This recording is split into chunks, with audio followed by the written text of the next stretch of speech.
Flex Zone. This is Dre in the chair for Mikkel, D, Byron, Cravante. What's good, everybody? What it do? What it do? What's going on, people? Good to see you in the chair, Dre.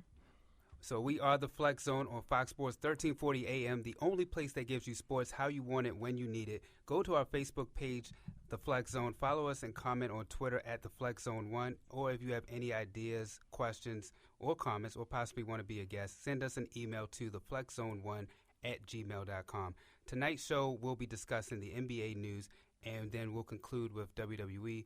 However, in the sports world, we've had two tragic deaths in sports. We've had the death of Pat Summitt and Buddy Ryan. So first, Cravante, I'm going to ask you your thoughts about Pat Summitt.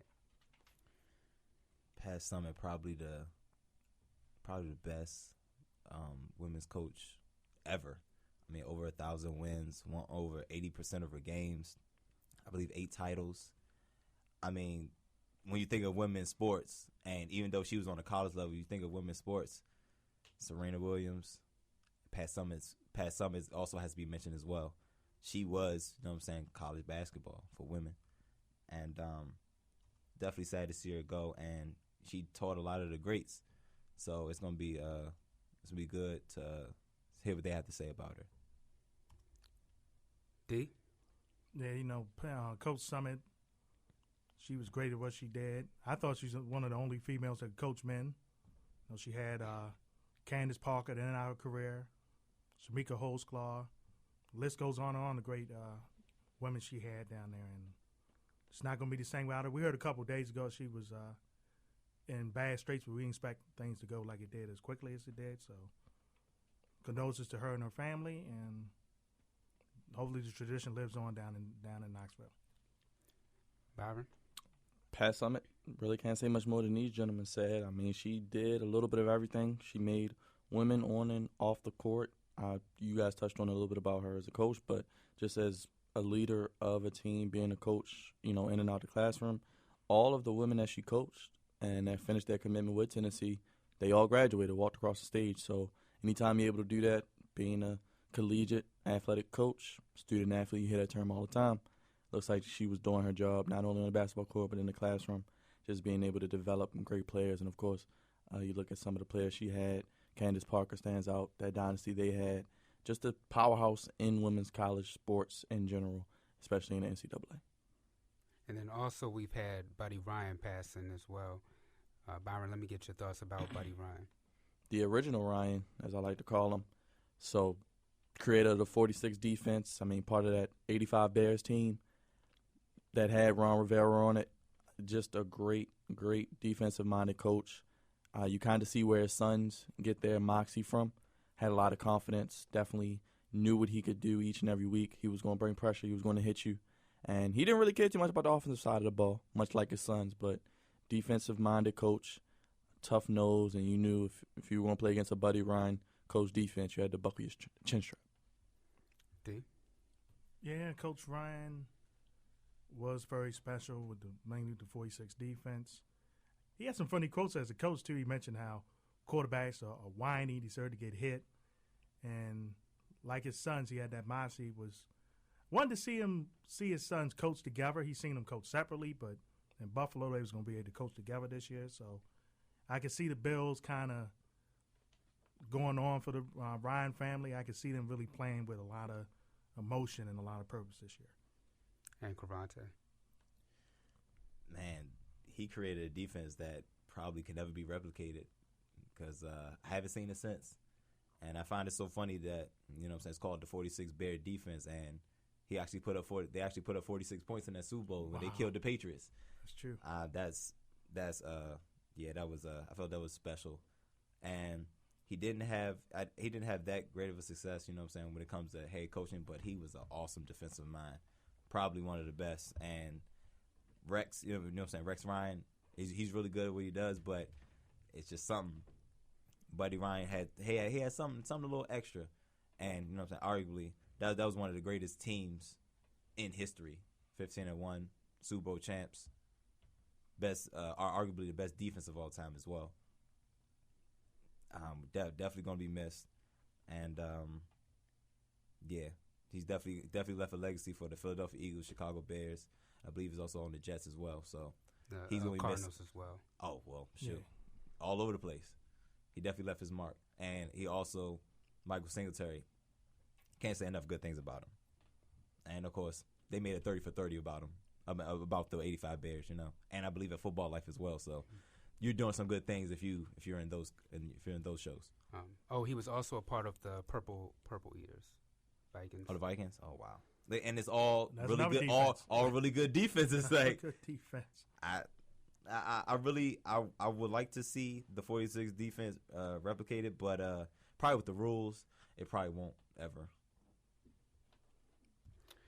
Well, here on the Flex Zone, we're going to take a moment of silence out for Pat Summitt and Buddy Ryan.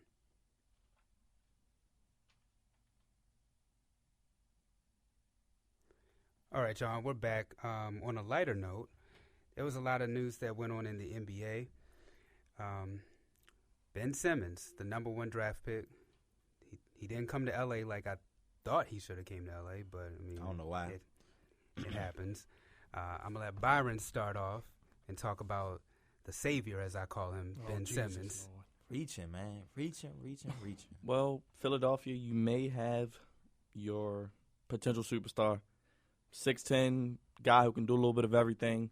A lot of comparisons to, of course, LeBron James, Magic Johnson, but a more comparison I think that is more relevant, Grant Hill, guy who, when he came out, was very versatile, could score the basketball, wasn't the best shooter, much like Ben Simmons is. And I think one thing about Ben Simmons, he's left-handed, so he's able to go to his left 70% of the time, get to the basket, get easy points for himself and others. But I think his best asset is his vision and playmaking for others. And if he continues to do that, and if Philly, has their full sentiment of players, Joel Embiid, sees the floor, and got Nerlens Noel, they may have a nice, solid core. And Jerry Colangelo may be doing the right things with his fresh start in Philly. D? We talk about winners. I thought New Orleans won, getting Buddy Hill and Chico Diallo from Kansas. Thought they really did a good job of getting energy guys on their team.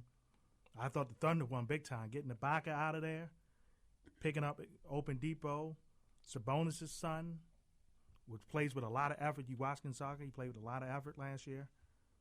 I thought they really did well. I know you're talking about Ben Simmons. I'm not a big fan of him yet. I want to see for myself because he didn't show me much at LSU. But the main thing is for the Sixers, who's going to play the 2 and the 1 guard? According to Dre, Ben Simmons. Should be Ben Simmons. Should be Ben Simmons. Oh, boy. Killing me, man. We will see Killing about that. me, But man.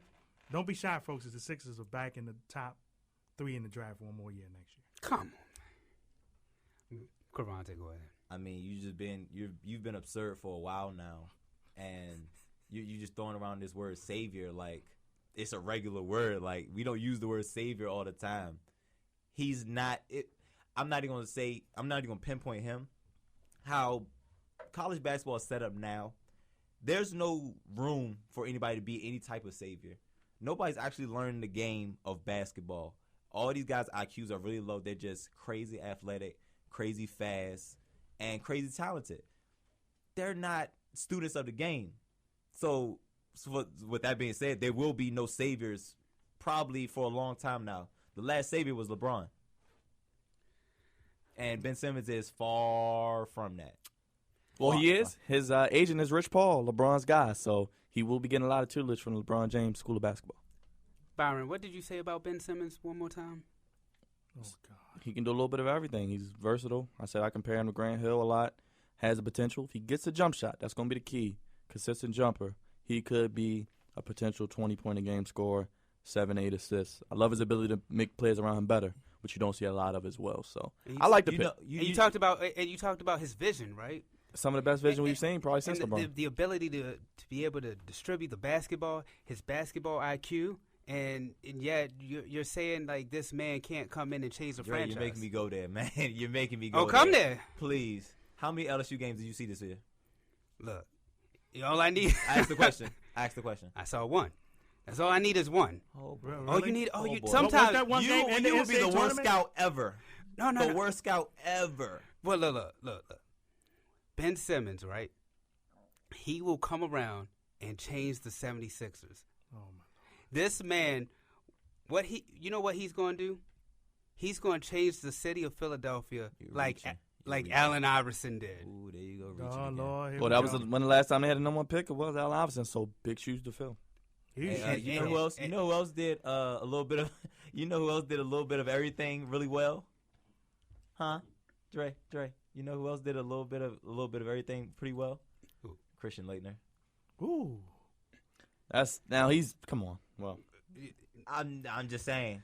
We talking college, right? Christian Laettner, arguably the best college basketball player ever. He is the best college basketball player. And what happened to him when he got to the league? We're not going to talk about that. Because there ain't nothing to talk about. Yeah. It's nothing to talk about. He had an okay career. Was any of What do them? you mean? Who had okay? What okay career? How many teams he played for? He bounced around more than the ball, man. Come on. Yeah, it was bad. Well, look, it's not going to happen to Ben Simmons. Well, how wouldn't it?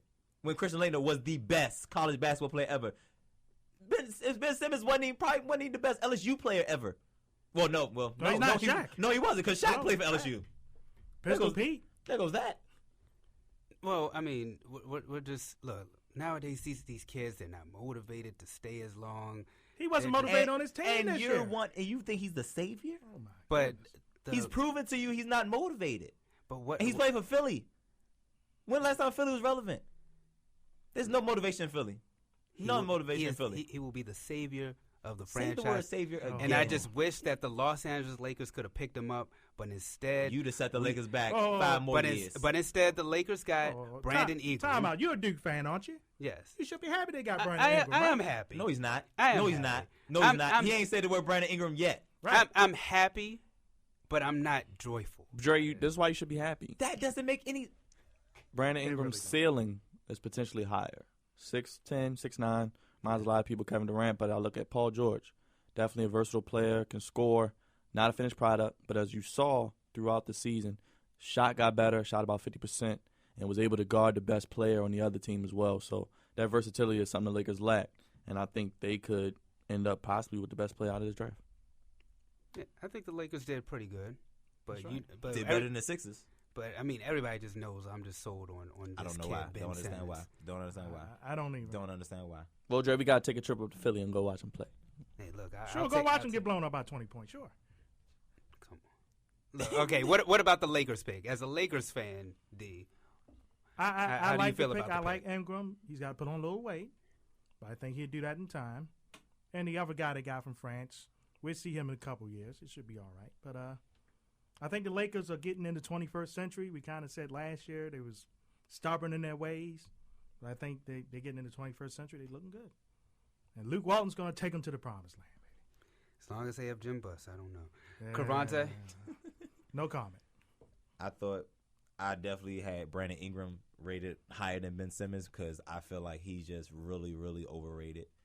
But Brandon Ingram, like Byron said, his ceiling's definitely higher. And he, just for the simple fact of him going to Duke, he has a higher basketball IQ than Ben Simmons. And that would take you a lot further in the game of basketball than pure athleticism. Byron? Only 19. Ceiling's definitely bright. But I think the Lakers are headed in the right direction. They got the coach. They have a nice core with Clarkson, Randall, and Russell, no matter what you think about him off the court. Getting Ingram, now the question is, what do they do in free agency? I don't even know what to say about the Lakers in free agency. So we're just It's not too much to say. Well, Kobe's not there, so maybe I'll have better luck. okay, Nelly. Oh, no. I'm just saying. He said it, not me. As much as Lakers fans, we disagree with that. It is a point. It is a point to be made with that. I can't deny it. I'm just saying. But now, who are your guys that you're gonna bring into meetings now? Because True. Kobe was a name at least, but True. now it's like we got D'Angelo Russell. You got to bring coming to Magic. our meet. Come on, Magic. Bring Magic. No, Magic ain't walking through that Oh. door either.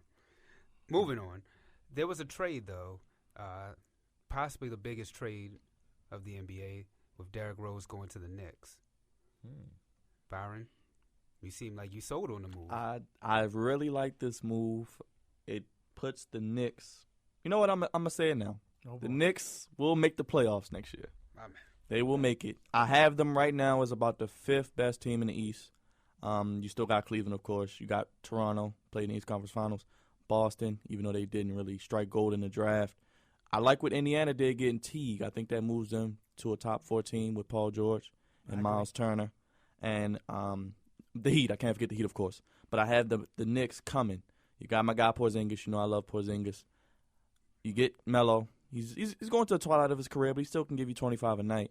And Derrick Rose, I know the injuries. It's a swing for the fences, as you would say. But he played 66 games last year. Started off really slow, but I think towards the end of the year, shot closer to 50%. You saw a little bit more of the Derrick Rose we're used to seeing. Quick first step. And his mid-range game has become a lot better over the past few years. Can fit in that triangle offense with Hornacek, who loves his guard play. Now the question is, what do they do in free agency? And let's not forget, it's only 1 year, people. So after this year, Derrick Rose is going to be a free agent. He's going to be highly motivated. He wanted to come to New York, playing the Big Apple, changing his number.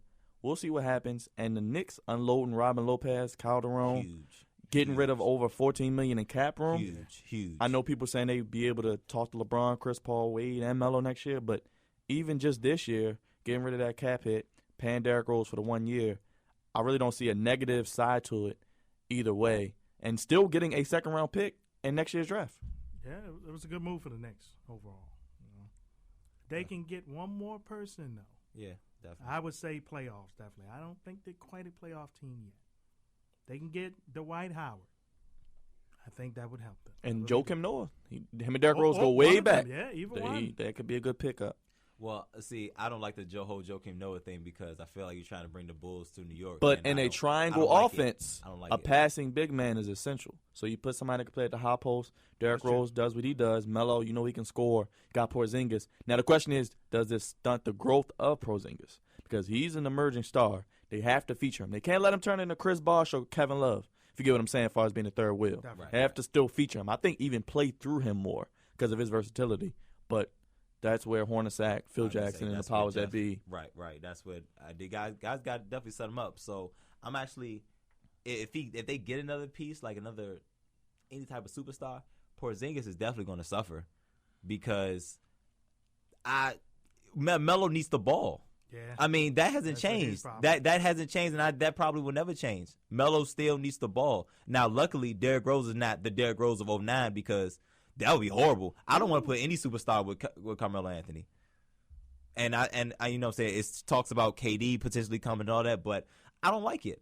I don't like these putting superstars together because it's not real. This is a video game to me. Is it that, or you just not sold on Carmelo Anthony?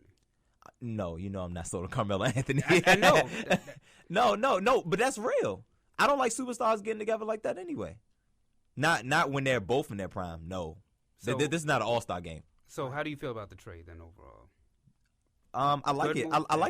I love it for Derrick Rose. Derrick Rose definitely a fresh start. He definitely needed it.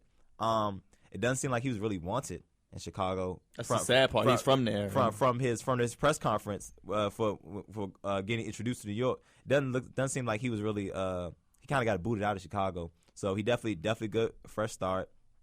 He doesn't have to be Derrick Rose, like that Derrick Rose that everybody has been in the back of their mind. He doesn't have to be that guy because Carmelo Anthony's there.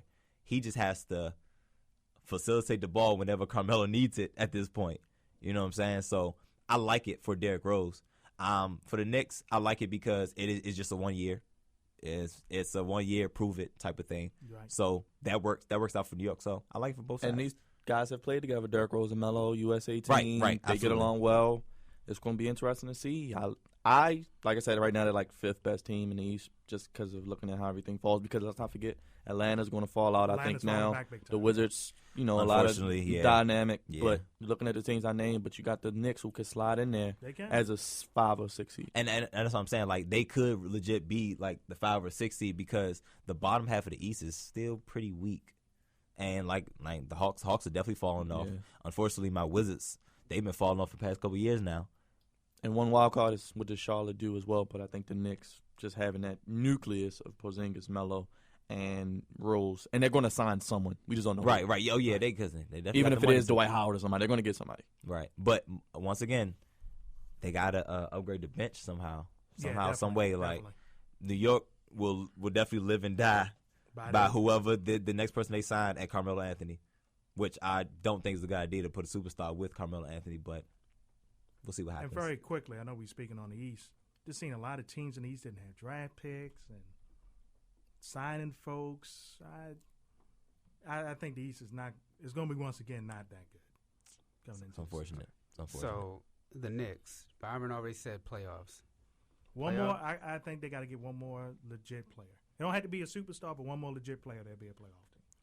Playoffs. I think because the East is so weak on the bottom half, I think they're a playoff team now. But I think they're a piece away from being a potential contender. Right, top four. They're going to get in that top four in the East. Yeah. That was the next question. Yeah, now, are they actually contenders to the Cavaliers? No. Oh, no. I don't think nobody really in the East, not right now, is contending with the Cavs. Well, the Cavs have taken a little bit of a backstep.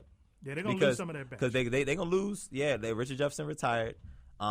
J.R. Smith is probably not going to be back. Dellavedova is probably not going to be back. Hey, I like the pick they picked up. Oh, draft though, Mr. Felder from Oakland. From Oakland. Yes, he can play. Yeah, so he's a little guy, so So Delly can go. Yes, I don't know with the little guys. He has a lot to prove because he's little. So but he can ball. He can ball. So if he get a shot, he's gonna make the most of it. So should Melo stay in New York, being that they did make a trade, or? He made the bed. Sleep in it. I don't even know why. I said don't ask me. And it's not a water bed either. No. Not at all. It's a money bed, though. No doubt. It's definitely a money bed. It's that Birdman money bed, you know? Oh, boy. And so, I can say, Dre, I don't even know why you even. Nah, you made this bed. Nah, you ride this out. Byron. Okay. Real quick on the Knicks, they won 32 games last year, so they weren't horrible. So adding Derrick Rose, I think, gives them another 8 to 10 wins alone. That's 40. Yeah. So you get 40 wins in the East. That's top 5. You get one more piece, they could be at about 45. Boston won 48 last year. So without a big time yeah, guy. so they can get to about that 45, 48 range. Be in the top 4, possibly. I'd say right now 5th, just off. Problem with the Knicks was teams. they started off so well last year, and then they just got they looked like crap after the first of the year. All right, so they're talking about free agency. Kevin Durant or Dwight Howard. Does any one of them go to the Knicks? If I was the Knicks, I wouldn't take him. The Dwight Howard, that is, and I really think KD's going to stay because the Thunder and Orlando, like D said earlier, they made a big. I think that's a pretty big move. Unloading Ibaka to Orlando and got Oladipo to Thunder. That's another legit scorer. Now my issue is he? He's not a point guard to me. You know what I'm saying? The Thunder are still missing that point guard to facilitate everybody because I don't want Russell Westbrook thinking. When he starts thinking, that's when he blows his top. Like I need him to be aggressive on the wing. I don't want him to be aggressive, bring the ball up the court. Now, if Oladipo could be that quote unquote point guard, sure, by all means. But if not, I feel like he's like another Westbrook-esque type of player, as in he needs the ball to be effective. Byron? Well, I just think the Oladipo trade just solidifies they're still the second best team in the West. Mm-hmm. Can they get over the hump of the worst? Now, they were up 3-1, so you got to say probably they're, right there again. So we'll see. Like I said, they're probably still the second best team in the West. But I think this allows more versatility. You can play all three of them together. Mm-hmm. You got Sabonis in the draft. You still got Steven Adams. Question is with the Thunder, though, they need three-point shooting. Still haven't really addressed it, and like you said, the dynamic of Westbrook and Oladipo. Westbrook's probably more of the point guard of the two because a lot of people haven't watched the Magic. They had Alfred Payton, so he wasn't even a point guard in Orlando. Right. But he's an athletic wing who can defend, can score, but we'll see how that works out. It'll take some time to get used to because you still got to feed Durant, and you know how Westbrook and Durant, that whole dynamic goes on forever. Right. So Billy Donovan, young coach, just like Hornacek, we'll see what they do. Indeed. I like the trade for the Thunder. They picked up why can I think his name? Even it's a hard last name to pronounce. He's with the Bucks for a lot of years. Fournier? Yeah. Fournier. He's an effort guy. I think that's good for the Thunder. Like I said earlier, Sabonis is a very good effort guy. If you watched him at Gonzaga, he definitely did not give up on plays, and I think it helps the Thunder. But again, can they get over? Which is a lot different from your boy. Oh God. Talk about effort plays. Yeah, like he gave up on a lot of them now. You're saying he has a high motor. Yep. Oh, sounds like another person that does. Moving on. Okay. Just saying. So Savior, right? He will be. It's a joke. Oh, That's a Lord. joke. That is a joke. That's I a had to joke. agree with that. That is- How many years you giving him? Look, after free agency, after free agency, then we'll pick up this discussion Okay. again. First of all, And then I'll make my predictions. First of all, with the Sixers, I mean, how many big men they got again? 8. Nobody knows. 15. Too many to count. I know that much. Go to our Twitter poll and answer the question: does the Derrick Rose trade make the Knicks contenders? On the other side of this break, y'all, we're talking about WWE, and we're joined by the Wrestling Realms, Dwayne Allen and Brian Waters. This is the Flex Zone. Hey, family, this is Andre Melton, the executive producer and one of the founders of the Flex Zone. Make sure y'all come out July 14th at 7 p.m. as we have a live broadcast. Yes, y'all, the Flex Zone will be live from the Hotel RL in Baltimore. For more information, go to our Facebook page, The Flex Zone, or go to Instagram and Twitter at The Flex Zone 1, or send an email to theflexzone1@gmail.com and come on out and support us, y'all.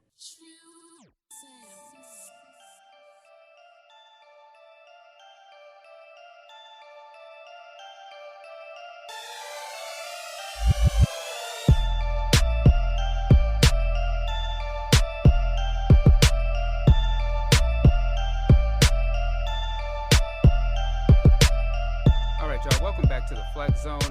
Of course, we got D in here, and we're joined by the Wrestling Realm's own Brian H. Waters and Dwayne Allen. What's That's good, us. y'all? Yeah, he makes sure The- he puts the some real dignity Dwayne on my Allen. name. I am the real one now. That's true. I had to put, we say put some respect on your name? I said put some dignity. You know, I'm original. I'm not Birdman. I'm not, talking after a half-educated person. But let's get this show started. My. All right, y'all. Brian, you said 18 years ago today, The Undertaker and Mankind, Hell in a Cell, 1998. Yeah, man, that's the site that I've gotten used to looking at. But and Dwayne was right there when we were in class, and I know he's gonna have a joke about this, but we were in class and I did a project about wrestling video. Is wrestling fake? And when we showed that vision of Foley falling off the cell, the look on everybody's faces in class was just undescribable. Me, I'm used to it. We done seen the clip a million times. It's on every WWE Network special. They have that match on 20 WWE DVDs. You ain't lying. But for people who just see it for the first time, it's like, wow, Right. Dwayne? It's one of those things that you can't forget it even if you tried. Like you said, like Brian said, you see it on every video package. I remember when I as a youngster when I watched it, even after it passed, I was always trying to go back to like Hollywood Video around my grandparents' way, so because they actually had King of the Ring, and I was like, I need to see it live because you always saw the video packages, and even back then when they showed the recaps, they just showed video stills. Right. That was for WCW and for WWF at the time. Mm-hmm. But for so many years, you said it's been what, 18 now? 18 years 18 ago. years ago. For so long, I'm like, was that meant to happen or not? And for almost like 5 or 6 years, I never got a solid answer because it was no network at the time, and it was talked about in kayfabe. You know what I mean? They really didn't talk about it in like, the during the real era type. We were discussing it, right? So I'm like, did Mankind mean to do that? Did they just get carried away? Was it planned out? Because Undertaker looks like he's standing up there after he does it, like, oh shoot, was this? And I'm just like, they stop the match, he comes back down. I don't know what's going on. So a lot of times it was like, but it was one of the things where if you weren't sure how the entertainment value sort of factored into professional wrestling at the time, I'm like, man, I understand this is all a show, but I'm not sure if that was supposed to happen or not. So I mean, honestly, that's a question I've never got an answer to this day. Was it? Now I know the choke slam. They said that wasn't scripted. Yeah, but I think the that was a actual mistake. throwing off the It's cell. Foley's idea. It was Foley's idea. All this time he came out, he finally said, "Yeah, it was." He's like, "I knew what I wanted to do going into it, but he trying to leave a mark, trying to make a he was in a lasting bad impression." place in his life at the time too, right? Yeah, relatively. Yeah, He was. You know what I mean? So, but it also propelled him at a small expense, I guess, because his body began to break down slowly. But it also transitioned him into the next phase of who Mankind would eventually become, which is the more comedic, lovable fan favorite that sort of boosted his career towards, I can't even say the end, I say the middle, because he's one of those timeless guys that never seem to retire. It's funny you say that, if you don't mind, that right after that, when people started kind of feeling sorry for him, like you said, the sympathy factor, when you think about the summer of '98, you go back, and I advise everybody, go back and look at that Fully Loaded and that SummerSlam. Ooh, Lord. Wow. That was the transition. And even though he was a titled heel, you hated Kane, but Mankind, you felt a soft spot for him.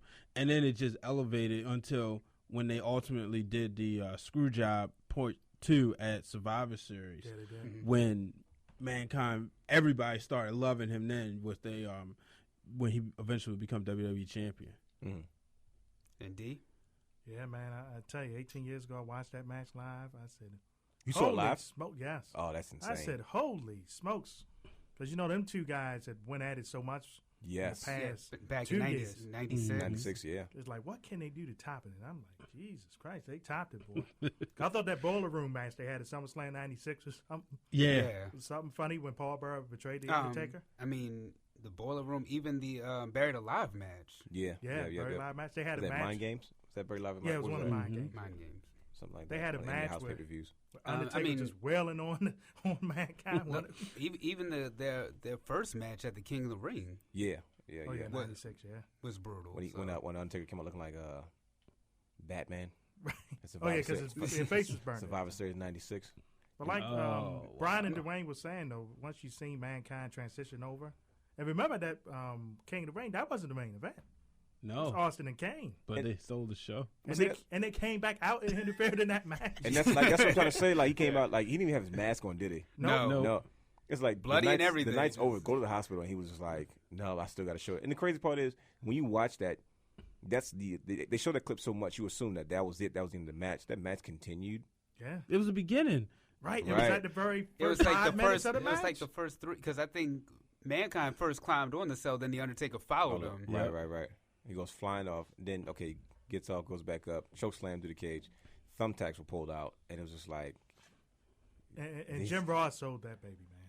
That was the perfect. Oh, my. I think person to like commentate it on seems that. so real. I think they were like fed up, like, man, we gotta. We're calling for the doctors, and you guys are not coming out. This is unprofessional. It's a Like- human being out right. there. like he went from coming to like HR department really fast. Mm-hmm. Like we have medical staff for a reason. They need to make their way out to the back. Like he's trying to make a call, and I'm like, man, that was too real. But those were the moments that also define that era, though. No You know doubt. what I mean? Like, you weren't asking, was it real or fake? Even with so many things that were coming out to expose the wrestling industry at the time, everybody's like, it doesn't even matter. And yeah, you can tell me it's fake, but the programming was so legit that you looked at it and you said, man, you can say what you want, but I'm not sure if that's real or not, because that don't look like it was fake. It didn't look like it was scripted. Because you would say, well, who would script this stuff? You know, nobody knew how insane Vince McMahon and his family could possibly go, but we found out back in yes, they '98, did. I guess. So. Wow. That's all I can say is wow, because I mean that's an epic moment in wrestling history. Yeah, absolutely. But speaking of epic moments in history, we had all 3 members of the Shield actually win the World Heavyweight Championship in one night. That's correct. Yeah. So, Yeah, and now that they're was fighting. Now they're fighting in a triple threat match at Battleground. As of right now, say. Yeah, it's still that way. Look, I mean, as a Raw, we still have the match. So No, that's true. I mean, I remember going back when the Shield first began to really make their impact. I can't say when they debuted. When they started to make their impact, one of the things I kept saying, even in the realm of the group, Facebook group, I said the Shield's going to go down as probably one of the most impactful factions of all time. And there know people to argue with me about it and literally left the group because of it. But this sort of shows where the heads of creative were when they said, okay, we're going to take 3 young guys who were previously, I guess the year before, they were curtain jerking at WrestleMania and Access. You know what I mean? Mm-hmm. To really make that impact and to sort of see it come full circle, where you say, okay, these are guys that we're going to take 3 young superstars, we're going to build them, and they become almost franchise players. And like I said, for them to all become world champions, it's you see the impact of, okay, this is what the Shield was. Like I said, it's now you can start running the DVD package now. You know what I mean? It's come full circle because now you have your Dean Ambrose matches, you have your Seth Rollins matches, you have your Roman Reigns run. We can finally get it out the way. So if they want to do it again, they have the blueprint. You know what I mean? Or they can take from it and, you know, whatever they got to do to sort of switch it up or sort of let that evolve. When you see other things, the 3-man faction groups evolve over time, the Shield will go down as probably one of the most unique and impactful factions that we've had in the world of professional wrestling. No question. Go ahead. They got to be the most impactful because 3 world champions in one faction. And they're all Never young. happened. Like, Yeah. you know, they're not at the bottom ends of their career. They're just getting It's started. just getting rolling. You know what I mean? Seth Rollins has come back. I wish they would turn him babyface. I think eventually that has to happen. Dean Ambrose gotten a shot in the arm. He's looking great. Mhm. And we're getting the Roman Reigns in the moment. But even with Wait. You said that? D? You said we're getting Roman Reigns in the moment? Oh yeah, we will. Oh, 'Cause okay. No, Well, you know, All right. I'm not a big fan of what has transpired. And Wait a second. That was your world champion, right? it wasn't my world champion. You sure? I gave him a chance. Oh, okay. That's all it All was. right. Well, I just want to Give him a clear it up, you know, on the air. but Brian. the thing is that you look at a guy like Dean Ambrose. He was the one that I didn't think would get the title Anytime. soon. anytime soon. Yeah. You know, I thought maybe a year, 2, Mhm. but when they pulled the trigger on him, and first of all, I would just want to say they did this on the night of perhaps I think it has went down as the most watched NBA Finals in history as far as Game 7. And for me, somebody who was had both TVs on, I watched the finals, but then I wanted to watch the celebration. But I had Money in the Bank on. And the moment I saw Dean come out, my attention shifted because I was like, wait a minute.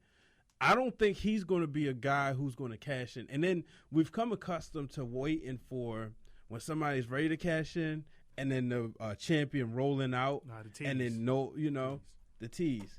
But when they rung the bell, I was like, uh-oh. And it seemed like it just happened in slow motion for me when he hit the dirty deeds. 1, 2, 3. It's like, oh my gosh, Dean Ambrose is WWE champion. Is Dwayne say? Are you freaking kidding me? And so I do say that. yeah, so gotta give credit where credit's due.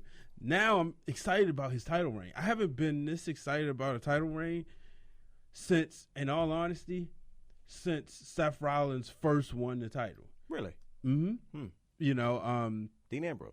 Dean Ambrose. Well, you were always a Dean Ambrose guy, even when you said he came out at WrestleMania. He was my first. Was pick. that Raw, that following Raw after WrestleMania that you guys went to? That he came out and said, I'm gonna be a household name or something like that. Yeah. Okay. Yep. It was during during that pre-show Superstars, and that was the time when he was supposed to be beef. It was supposed to be set up for a beef with Foley. Right. And you look at it, he had this long jacket on, sort of like he kind of looked like what the Miz wears. In all honesty, he was like, wait a minute, this guy.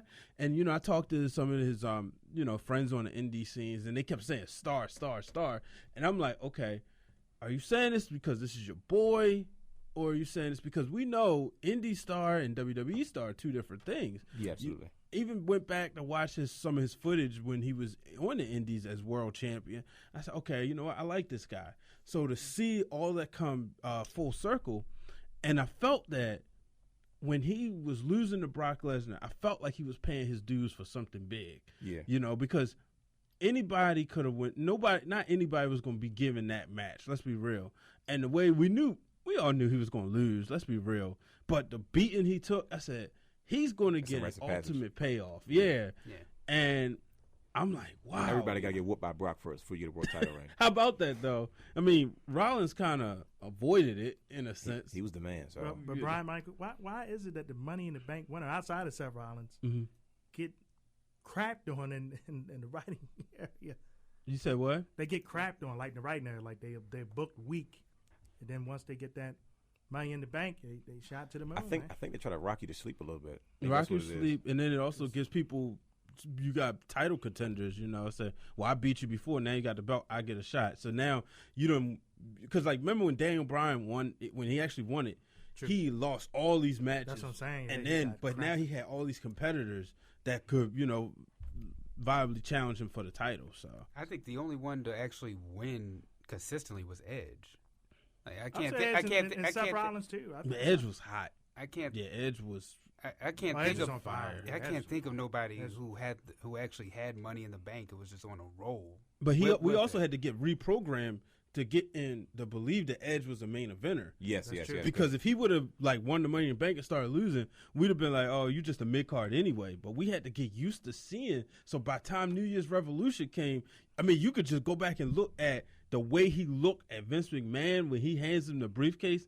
And on the DVD, he said Vince told him, all right, I trust you, make me look good. And when he went out there, me as a huge Edge fan, I didn't see that one live, but when I found out like hours before Raw came on, I couldn't wait to watch Raw. I was like, wow, my guy's finally world champion. Not to mention the added heat he got, teaming up with Lita after a while. He draws some after heat. after that feud with Matt Hardy sort of came to life on camera. Mm-hmm. So, Well, right now they're talking about splitting Raw and SmackDown back into doing a brand. So we have Shane running Raw, and we also have Stephanie running Raw. But there's a lot of question marks going on as to who's going to run what show. What do you guys think about the draft coming up? I'm feeling two ways about it because there was a time where when the draft came originally, I wasn't a big fan of it because to me, I felt like that was the end of the Attitude Era. Sort of when the program had become oversaturated with so much talent because of a lot of the WCW mid-card guys and the ECW. I feel like the ECW guys had more success than some of the WCW guys that came over. So I understand why it was necessary, and that was sort of the status quo for so many years. But then, being a few years out without the brand split, just having, all the talent under one roof, to me, it makes the title seem that much more important, and it makes the shows that much more important. I don't know how many days where I chose not to watch Raw or SmackDown because I didn't know what I was going to see on that day versus saying, okay, if I have a set roster on SmackDown, I'm going to watch the show versus Raw. I usually primarily watch Raw more than I watch SmackDown anyway, early on when the brand shift started. Now, on a positive note, I can say, okay, with a brand split, I probably see more talent. We'll probably get another world champion. So I wouldn't mind AJ Styles is going to be the first guy in line. But the thing is, I don't want that to become a second-tier title all of a sudden because of the brand split. Right. Carlos mentioned in the Rumble, he says, anybody notice that they're not calling it the WWE World Heavyweight Championship anymore? They're back to the WWE that's what champion you now. I'm like, see, I don't like that because to me, that title, when they united it, that means you were the guy, like 100%, and you were the champion. But now it's like, okay, you got two champions. I'm not sure how I feel about going back to looking at it that way because then you say, okay, well, what's more important? You know what I mean? What's the okay? We'll give you the title just for the whole to say you're world champion versus you're really the guy we're going to run with. And I don't want that to be a cop out. Well, you know what I mean? Well, we don't really trust AJ Styles right now as the guy, so we'll just put a world title just so we can say we gave him a world title run. And then I don't know how I feel about it, but it's a lot of talent. If it's done correctly, it's a lot. It's different because it's live. You know what I mean? Yeah, SmackDown's gonna be live. So That's a huge deal. I think that'll add a different spin to it. So, I'm looking forward to it, but I'm sort of sticking one toe in the water, maybe two toes, and sort of treading lightly to see what happens next. Brian? I'm glad you said that. When the draft first happened in 2002, just like Dwayne, it's funny, we didn't even know each other then, but I was not a fan, and I was in the minority in my friends of my wrestling circle because I was excited. Now, we had just, in my household, we had cable at that time for probably over a year, satellite to be accurate. So I was getting accustomed to being able to watch Raw again because throughout the Attitude Era, I relied on tapes. My grandmother would record it. I would get the tape throughout the middle of the week. So I was able to see Raw and SmackDown, but we only had one satellite box in my parents' room. So SmackDown, I always watched faithfully, and I was mad when the draft happened because I wanted to see, your Hogans and your Austins interact or stuff like that, But when it came to the championship picture, I liked the fact that the champion, if the May pay-per-view was a SmackDown pay-per-view, that's where the champion was. He would defend the title or he would lose the belt, but then he would deal with the people on Raw for June. That's what I'm hoping they do with this. Like Dwayne was saying, you'll be a champion of the company as opposed to two titles. Do you guys know any given time where it felt that both titles had equal importance? I thought in the beginning when they had the World Heavyweight Championship on Raw, Mm-hmm. I thought at the beginning of that Because Triple H had it. Yeah, Triple H was awarded it, and it was hot. Lesnar had the one on SmackDown. Okay. And it was to me, the beginning of it was good. It's around 05 where it kind of. I was going to say, it also depended to who the champion was. Mm-hmm. Yeah. Who the champion was and who held the belt. It seemed like whoever held the belt on Raw, of course, had the more significant role. But remember, the main company title at the time was on SmackDown. Can I ask y'all one question? Did you think that when CM Punk and Mark Henry or CM Punk and Daniel Bryan or even at that time might have been CM Punk and was Jeff Hardy? Randy Orton, when they both held the titles in 2011ish, going into 2012. Well, 2012. Did you guys feel like it was equal, or did you still feel Raw was the bigger title? I thought by then Raw kind of took over. got all the main people. Actually, when you say Orton and I would say Mark Henry and Batista, and of course Edge. And that's and Taker too. I Yeah, felt Taker, like when those guys had the belt on SmackDown, it was a big deal. It was a big deal. Okay. Yeah. But it was some of the other ones I was like, Because it did get a couple of questionable about. WrestleMania main events too. Oh, no doubt. No, Yeah, like it you said, Taker and Edge were two of the guys that I remember, and Batista were three of the guys that, like in what they were saying in 2000, maybe 5 or 6. That's when they were Batista and Cena were sort of neck and neck. To me, I felt like at that point when Cena finally came to Raw, the title was. But like I said, one guy took off and the other guy sort of. I don't know what you called it because he didn't really plateau. It's just I don't feel like he got any further than where he was trying to go. Basically, you could say he hit his ceiling. But that's exactly what it was. He didn't break through it. Right, and I think that's what like happened. Cena became the more crossover appeal where Batista was over with the wrestling crowd, but just not over with the outside crowd. Right. Not that. Yeah, I agree. So I see on both ends. Well, I see in some regards it was even at one point, but then like I said, it also depends on who had it because anytime Edge or Taker or they had it, I felt like it was. You needed to see SmackDown because you wanted to see what Edge was going to do. You needed to see what Taker was going to involve in because versus, I don't know, you know what I mean. And the Heyman when he was on SmackDown, he had the SmackDown 6, so that kind of helped. The writing also helped that out, and for a moment, SmackDown was a better show. I would say yeah. And just similar to Brian, I mean, I grew up not having cable until like my junior year of high school. So for the longest time, I was a person.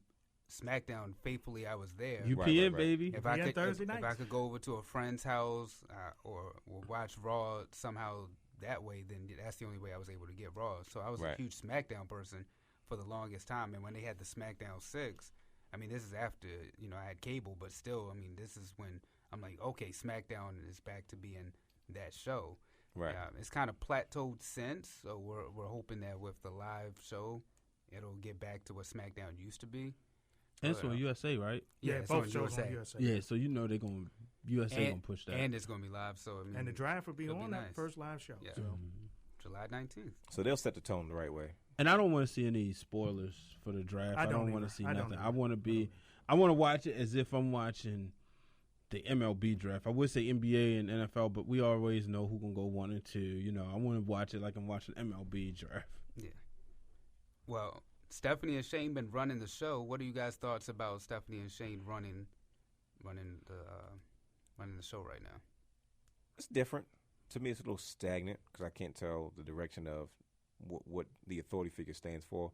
For me, wrestling has always been some sort of main authority figure in one way or another, whether it's heel or face, right? You kind of have both because you have Stephanie sort of being very neutral about the situation versus Shane being the fan favorite that's sort of come back from being absent from the company for so long, right? So it's like, okay, they're getting along now as brother and sister, but at some point I feel like there will be a split.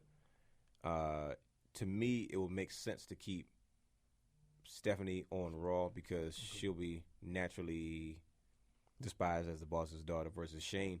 That's automatically going to bring eyes to your product because, one, he's still the prodigal son that's returned home. You know what I mean? And he'll have no problem saying, well, shoot, I think I can make SmackDown a better Raw show. And to be honest, that's the goal. Raw's been out for who knows how long. To me, it's established. Doesn't matter what you do with it. It's going to be fine the way it is. SmackDown needs to be a better show because you need reasons to tune in to say, I need to make sure it's going to be Tuesdays, right? Yep, Tuesdays, 8 p.m. Because that's usually when they record it anyway. Right. You know what I mean? So it's like, I feel like they say, okay, we need to make SmackDown a better show. So it's must-see TV like Raw is. I think Shane can help with that being on SmackDown. Brian? Yeah, I'm excited just to see. Well, one, having the McMahons back is always great. Especially anytime they're on television, it's must-see TV for me. The days of the Johnny Aces, the Vicky Guerrero. People power. They were cool, but give me Teddy Longs. Holla, holla, holla. Tag matches everywhere. Give me Stephanie and Shane. Like I said, Shane's a fan favorite. He's, to me, unless it would be very hard for him to be a heel. But I like what Stephanie did on the most recent episode on Monday Night Raw when she called out Dean Ambrose and said nothing was more embarrassing than him being the champion. Ouch. I thought that was great. It was typical Stephanie McMahon.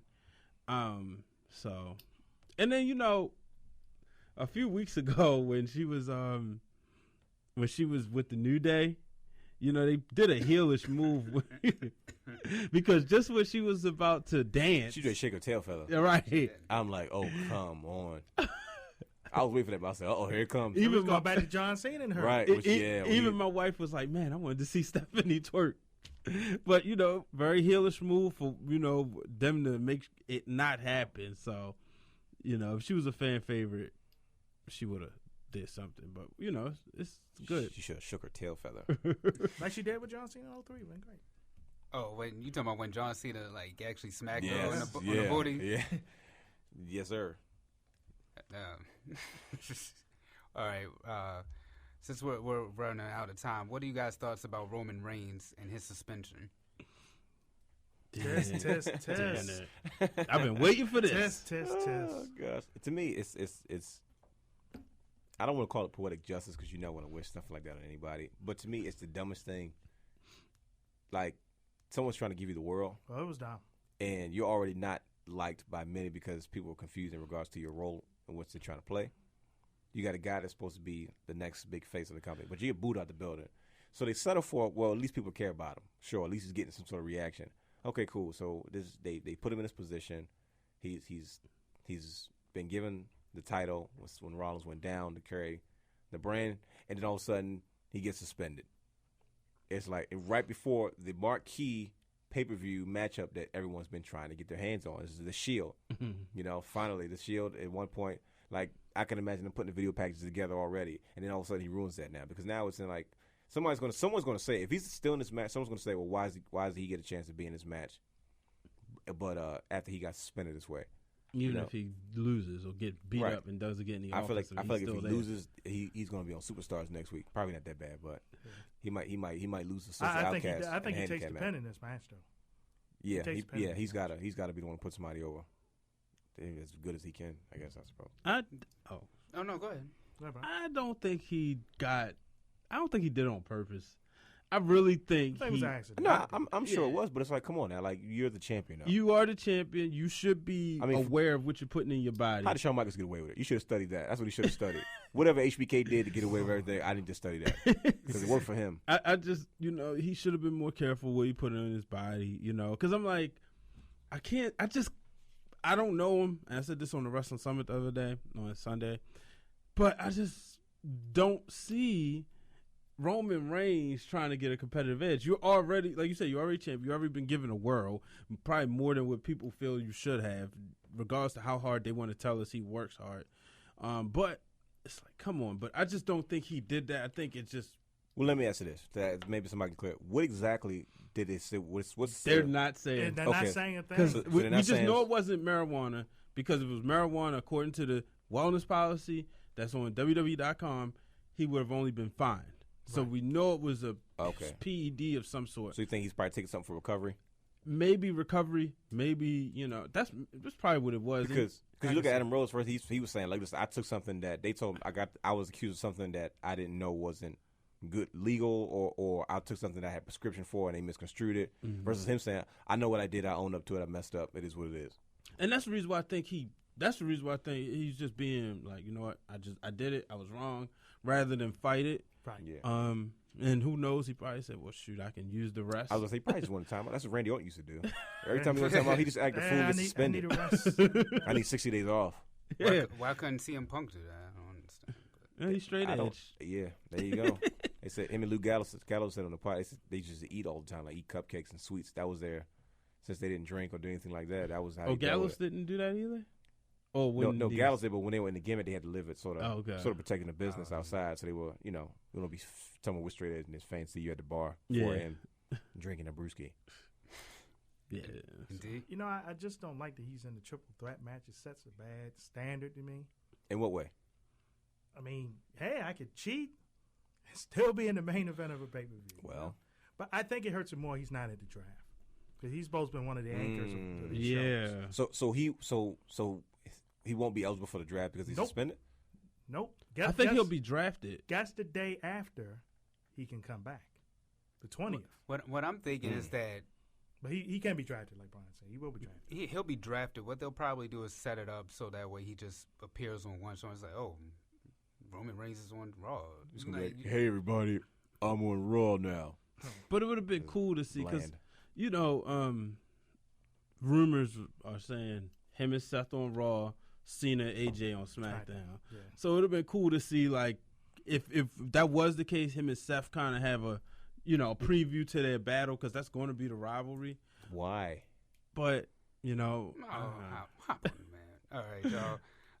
Well, this concludes our wrestling segment. We want to definitely thank the Wrestling Realm for helping us out, and we'll continue to do more of these throughout the summer. Make sure y'all go to our Twitter poll and answer, does Derrick Rose make the Knicks contenders, yes or no? And next week, we'll be discussing UFC because Brock Lesnar will be at UFC 200. Well, here comes the pain. So we also want to thank True Sounds for our theme song. Don't forget to like our Facebook page, The Flex Zone. Follow us on Twitter and Instagram at The Flex Zone 1. If you have any questions, ideas, or possibly want to be a guest, send an email to theflexzone1@gmail.com. And come on out July 14th and support us as The Flex Zone will be live at the Red Line Hotel at 7 p.m., y'all. This is the Flex Zone, y'all. Thank you for tuning in. Until next week, peace. Peace. We gone.